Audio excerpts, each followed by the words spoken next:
Something is changing in the way the world uses money, and the change is real. But the most dangerous mistake is believing the viral version, that one morning every currency will be secretly revalued, debts will vanish, savings will multiply, and a mysterious global reset will make insiders rich. That story is not supported by credible evidence. The real shift is slower, messier, and more important. By the end, you will understand what is actually changing in global money, why the dollar is still powerful, where that power is being challenged, how digital payments and gold fit in, and what ordinary Americans can do without panic, hype, or wishful thinking. Start with the phrase everyone keeps hearing: global currency reset. It sounds like a single event, a switch, a date, a hidden agreement. Reality does not work that neatly. Monetary systems usually change through years of policy, market pressure, war, trade, technology, debt, and trust. Every claim here is tied to public data, official policy, or observable market behavior, so we can separate genuine change from stories built to trigger fear, panic, or greed. There is no credible public evidence that world governments have agreed to an overnight reset that will suddenly replace major currencies at predetermined exchange rates.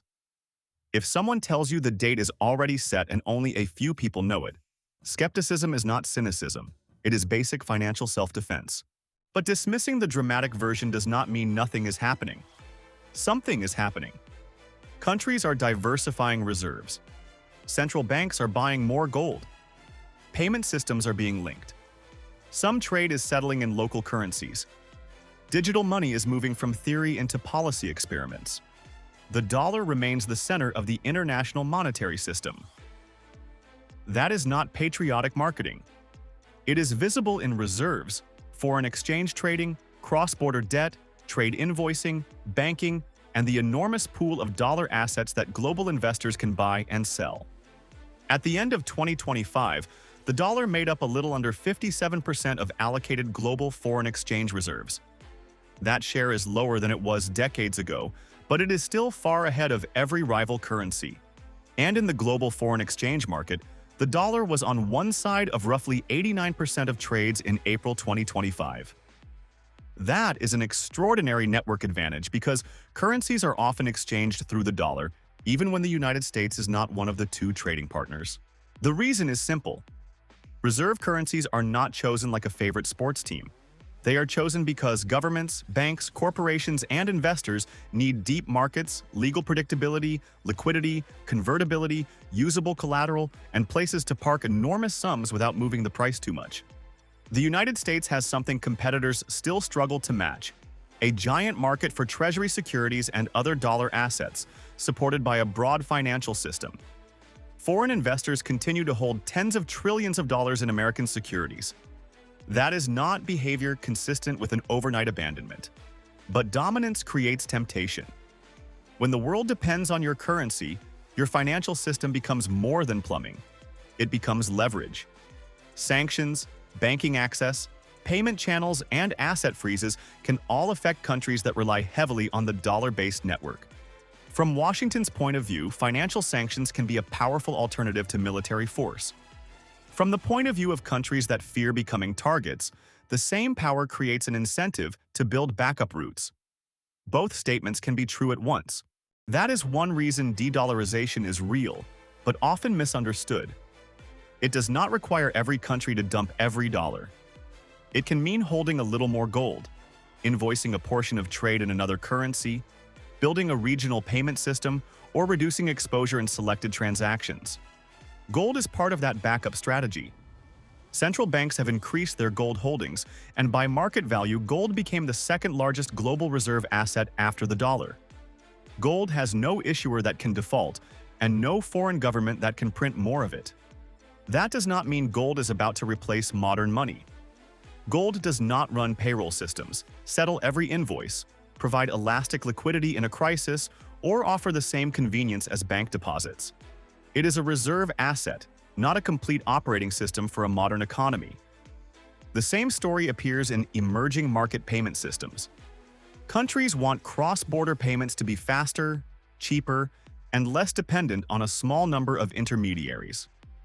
Technology now makes that goal more realistic than it was a generation ago.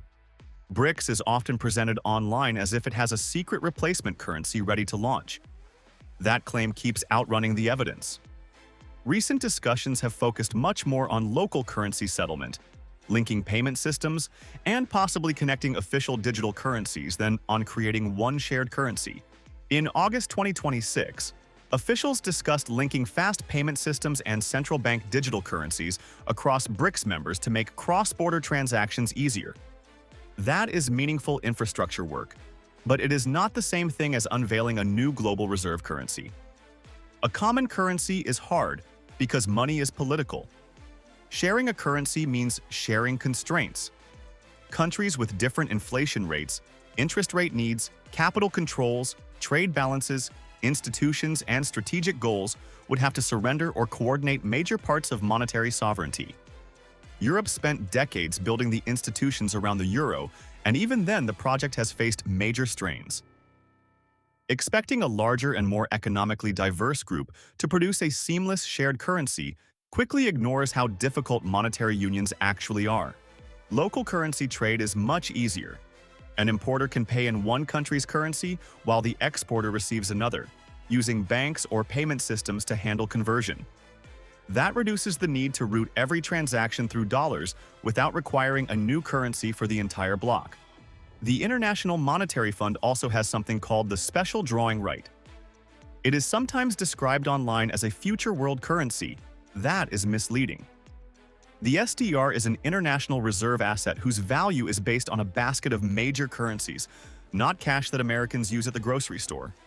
So if there is no single reset button, what could make the monetary order feel dramatically different? A series of smaller changes arriving at the same time. Persistent debt, inflation pressure, geopolitical fragmentation, digital settlement, stablecoins, reserve diversification, and changing trade patterns. Debt matters because every monetary system rests partly on confidence in government obligations. High debt does not automatically cause a currency crisis.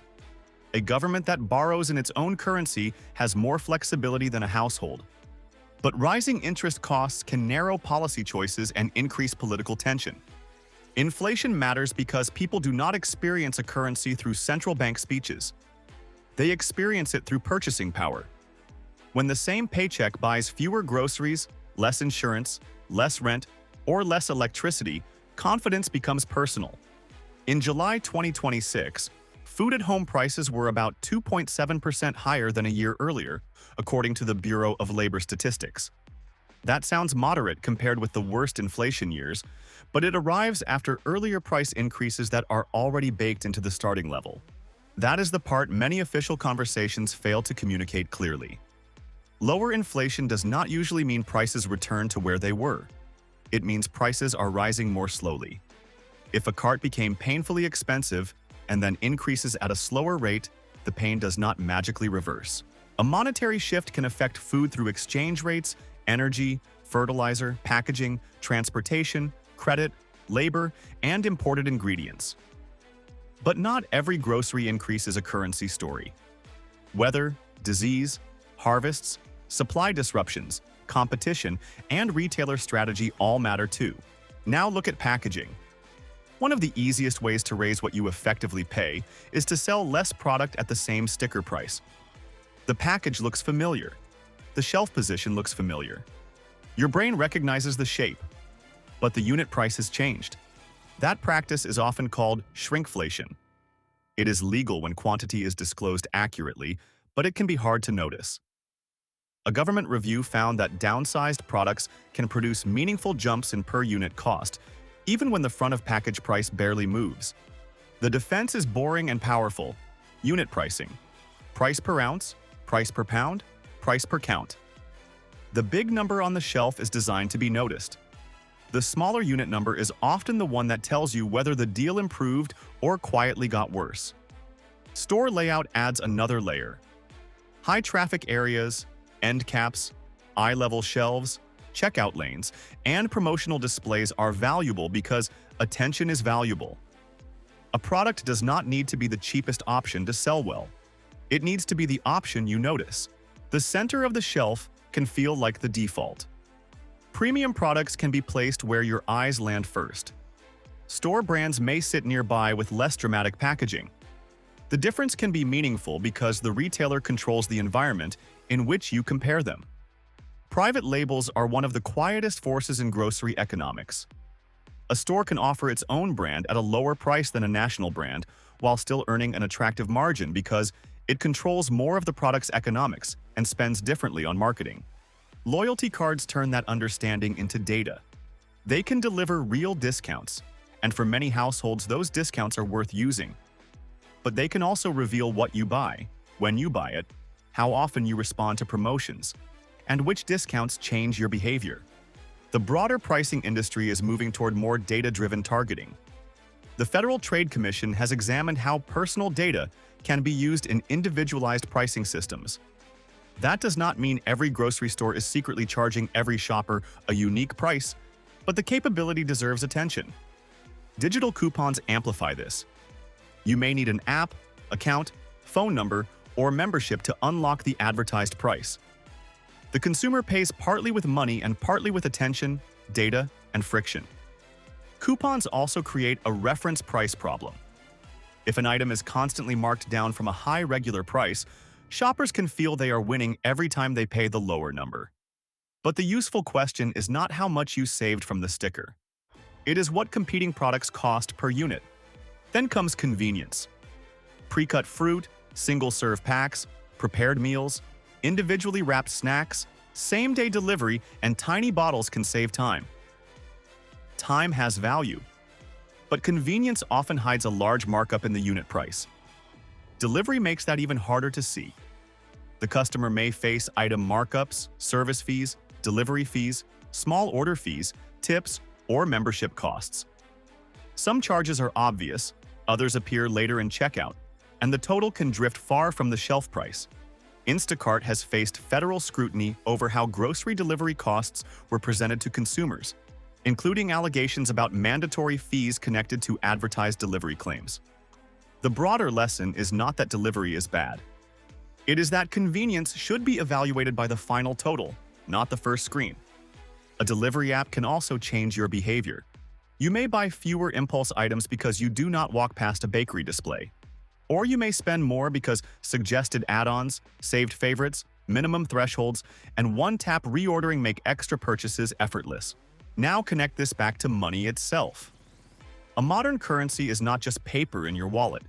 It is a network of bank deposits, cards, apps, clearing systems, government liabilities, private credit, and legal rules.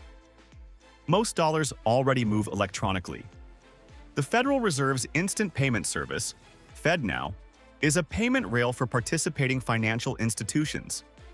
It is not a new currency, it does not replace cash, and the Federal Reserve says it does not give the central bank access to individual customer bank accounts. The current federal policy environment also matters. A presidential executive order issued in January 2025 prohibited federal agencies, except as required by law, from taking action to establish, issue, or promote a United States central bank digital currency. At the same time, the United States has moved toward a federal framework for payment stablecoins. Stablecoins are private digital tokens designed to maintain a stable value, often linked to the dollar. They are not the same thing as a Federal Reserve digital dollar. That distinction could become strategically important. If dollar-backed stablecoins grow internationally, the technology may change while the unit of account remains the dollar. In other words, digitalization can strengthen dollar usage rather than weaken it. China wants a larger international role for the renminbi. Europe has a major currency in the euro. India promotes wider use of the rupee.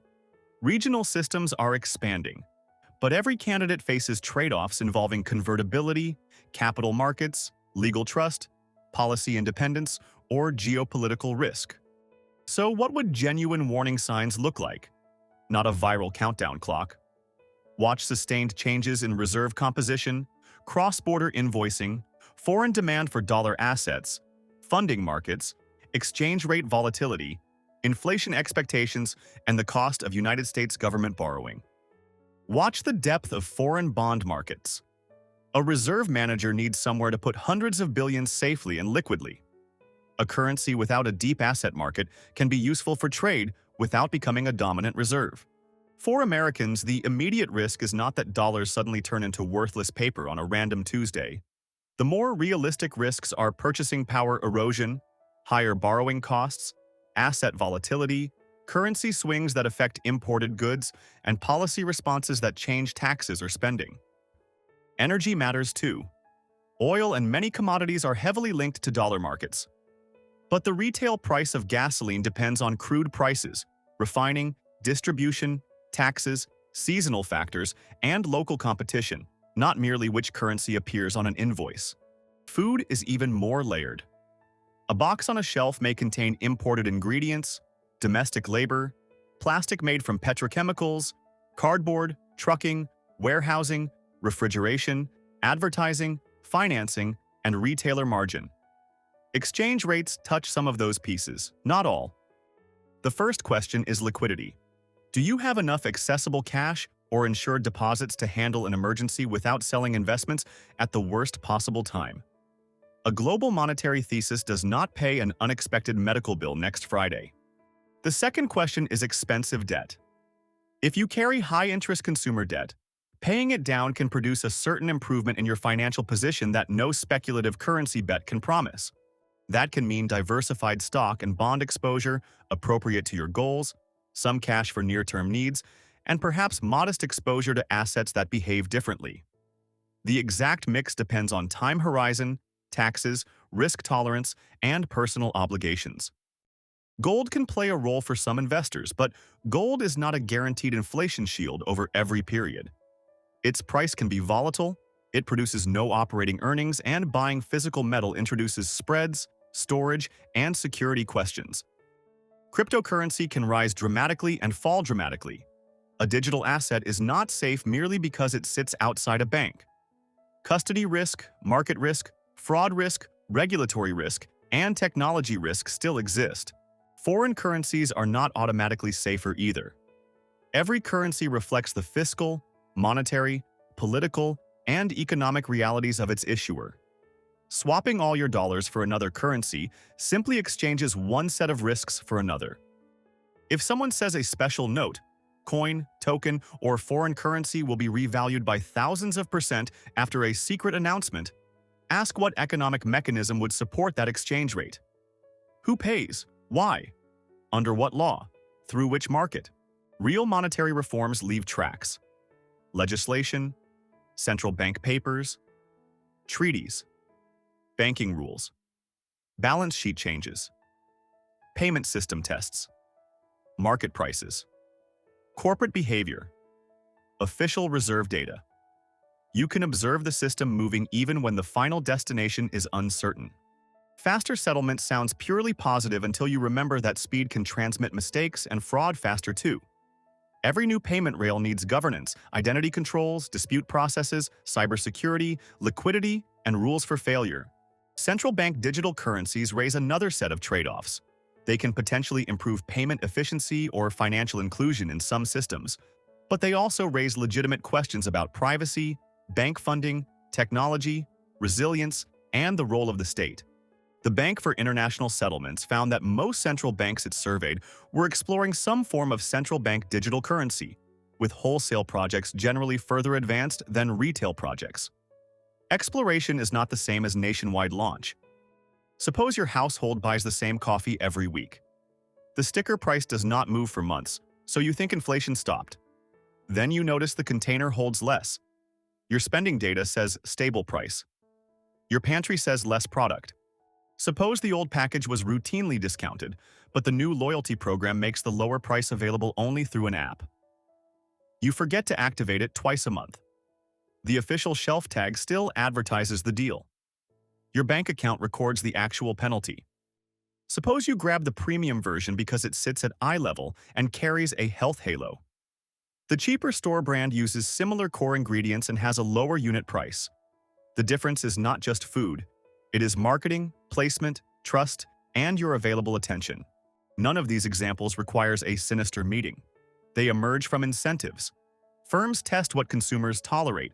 Consumers adapt. Competitors respond, regulators react. Prices become a negotiation conducted through millions of tiny choices. During major supply disruptions, retailers and suppliers can also gain bargaining power. The Federal Trade Commission's Grocery Supply Chain Review found that some large firms use their leverage to secure access to scarce products, while smaller rivals could be disadvantaged. That matters because inflation is not only about the cost of making something, it is also about who has the power to pass costs through, protect margins, demand favorable terms, or keep prices elevated after pressure eases. The FTC reported that food and beverage retailer revenues relative to total costs rose during and after the pandemic period it studied. That finding does not prove every grocery price increase was profit-driven, but it undercuts the idea that retail prices were simply a mechanical reflection of higher costs. Truth is usually less comfortable than either political slogan. Supply shocks were real. Labor costs were real. Transportation problems were real. Commodity swings were real. And some businesses also had room to protect or expand margins. This is why headline inflation can fall while your personal inflation stays high. Your basket may contain more rent, insurance, beef, medication, childcare, or electricity than the statistical average. Another household may feel something different. The phrase reset blurs those scales. It compresses decades of institutional change into one dramatic event and turns uncertainty into a promise. That is why it spreads so well. If a new monetary order arrives, it will probably look ordinary while it is happening. A company changes its invoice currency. A central bank adds gold. A payment network links to another country. A sovereign fund changes allocation. A stablecoin gains users. A regulation changes collateral rules. The Bretton Woods era did not teach us that money never changes. It taught us the opposite. Monetary arrangements are political constructions, and political constructions can evolve or break under pressure. But history also warns against lazy analogies. The world today has floating exchange rates, enormous capital markets, complex derivatives, independent and semi-independent central banks, digital payments, and a financial system that moves information almost instantly. One major pressure is fiscal credibility. Investors care whether governments can service debt without resorting to destructive inflation, financial repression, default, or abrupt taxation. The United States benefits from issuing the world's leading reserve currency, but that privilege is not a law of nature. Reserve status has advantages.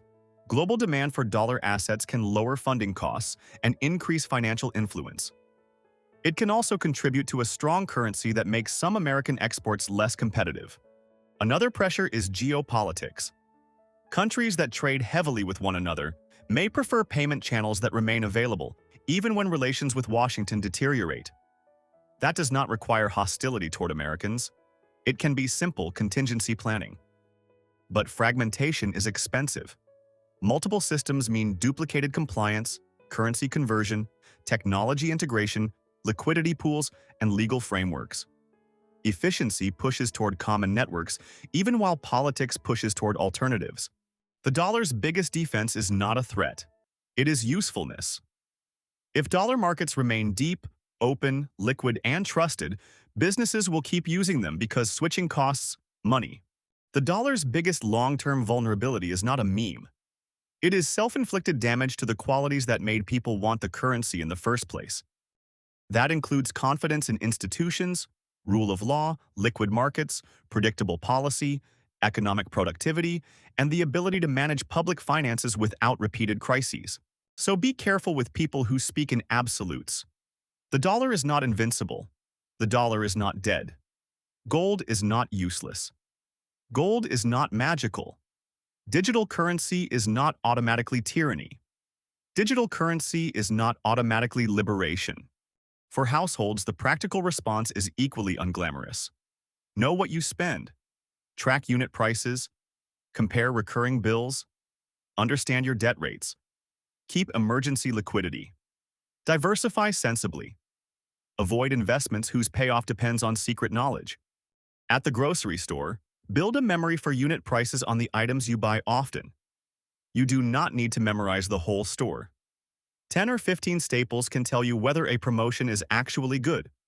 Check package weight when a familiar container suddenly looks taller, slimmer, or redesigned. A new label can be a marketing refresh, a formula change, a size change, or all three. Compare private label with national brands on ingredients and unit cost. Some categories have real quality differences. Others have mostly branding differences. Your taste should decide, not the shelf hierarchy. Treat loyalty discounts as conditional prices, not guaranteed savings. If the lower price requires an app or membership, ask whether you will actually use it consistently. Be especially cautious with buy more promotions. Saving on the second unit is not saving if the second unit spoils, sits unused, or pushes you to consume more quickly. Look at the checkout total before you pay. Scanning errors, missed digital discounts, and quantity mistakes happen. A 30-second review can catch them. For delivery, compare the final total with an in-store alternative at least occasionally. Without a benchmark, convenience becomes invisible.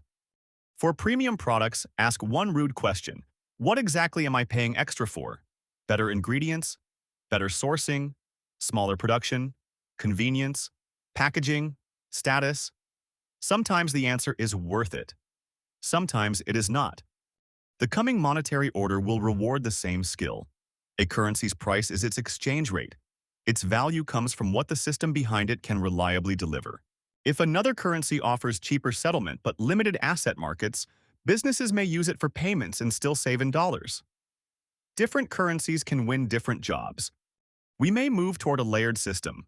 Dollars still dominant, euros important, renminbi more common in selected corridors, regional currencies used more locally, gold held as a reserve hedge, and stablecoins carrying national currencies across new digital rails. And diversification can accelerate after a shock. A banking crisis, major sanctions conflict, fiscal scare, technological breakthrough, or geopolitical rupture could push institutions to adopt alternatives faster than expected. If inflation falls, you should still be okay. If inflation rises, you should still be okay. If the dollar stays dominant, you should still be okay. If it slowly loses share, you should still be okay. For investors, that means understanding what you own. A business with pricing power, manageable debt, productive assets, and global demand may respond very differently to currency changes than a highly leveraged speculative company. For families, fixed expenses matter more than internet debates.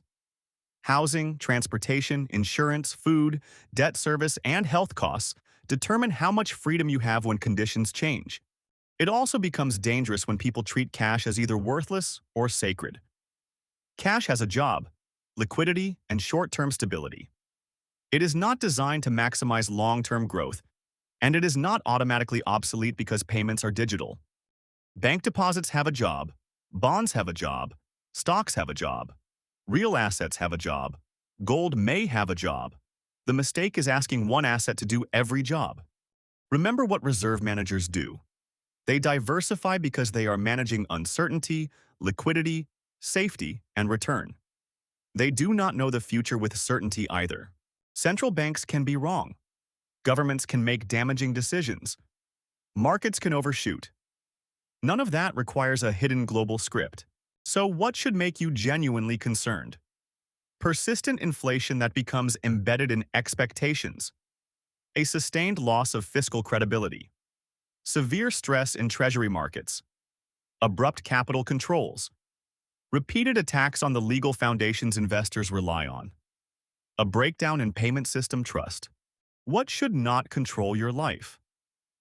Anonymous countdowns, guaranteed revaluation dates, claims that every bank will close permanently, or promises that one obscure currency will suddenly make holders rich because of a secret treaty.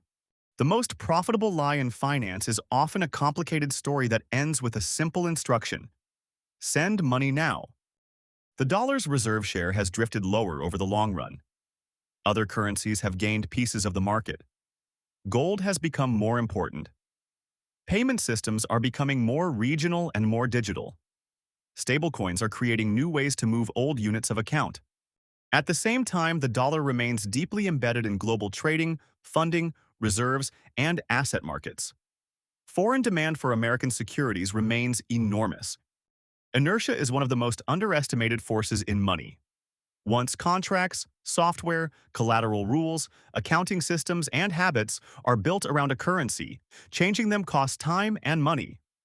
The next decade may therefore be less about a new king and more about a world with several powerful financial networks overlapping and competing. For consumers, that could mean more payment options and lower cross-border costs in some cases. It could also mean more data collection, more cybersecurity exposure, and more complicated pricing. The privacy debate will become more important because digital payment systems can create detailed transaction records. The relevant question is not simply whether money is digital. It is who can access the data, under what rules, with what safeguards, and for what purpose. Your grocery app is a tiny preview of the larger financial trade-off: convenience in exchange for information. A well-designed system can reduce fraud and cost while protecting privacy. A badly designed system can create surveillance, exclusion, or concentrated power. Details matter. When someone says a currency is backed by gold, ask what backed means. Is redemption legally guaranteed? At what ratio? Where is the gold held? Who audits it? Can holders actually redeem? Or is gold merely part of a reserve portfolio? When someone says a digital token is backed one-to-one, ask what the reserves contain. Cash, treasury bills, loans, other tokens? Who holds the assets? What happens during a run? When someone says a country is abandoning the dollar, ask whether it is changing trade invoicing, reserve holdings, debt issuance, payment routing, or all of them. Those are different things. Now consider the phrase strong dollar. A strong exchange rate can lower the dollar cost of imports, which can help consumers. But it can also hurt exporters and reduce the dollar value of foreign earnings for American multinationals. The same is true of lower grocery inflation. Lower for whom? Which foods? Which region? Which household? Which package size? This is why personal finance should begin with your own data. Pull several months of spending. Separate needs, convenience, debt, subscriptions, and discretionary purchases. Find the categories that actually move your household. If groceries are a problem, plan more meals around flexible staples, compare unit prices, use promotions strategically, and reduce waste before chasing exotic investments to beat inflation. If income is the problem, improving earnings power may matter more than optimizing coupons.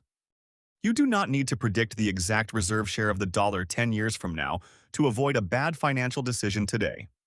You do not need to know which payment network wins to avoid paying a hidden convenience premium this week. You do not need to know the future price of gold to refuse a sales pitch built on a secret reset date. Verify claims. Separate infrastructure from currency. Separate reserve use from trade settlement. Separate inflation rates from price levels. Separate sticker prices from unit prices. Separate convenience from value. Separate risk management from prophecy. And manipulation thrives when people are exhausted. When rent is high, groceries hurt, insurance jumps, and wages feel stretched, a story promising one dramatic reset can feel emotionally satisfying. The honest message is more demanding. Institutions matter, policy matters, markets matter, and your own habits matter at the same time. No single central banker controls the whole system.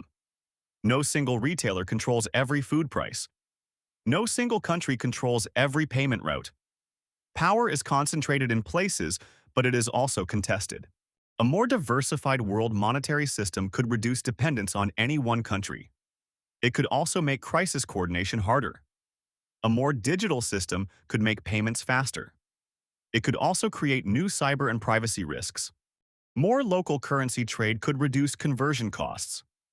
It could also shift exchange rate risk onto businesses that are less prepared to manage it. And it is why you should be wary of anyone promising certainty where the people building the system openly discuss trade-offs. Preparation is not hoarding canned food because of a rumored reset.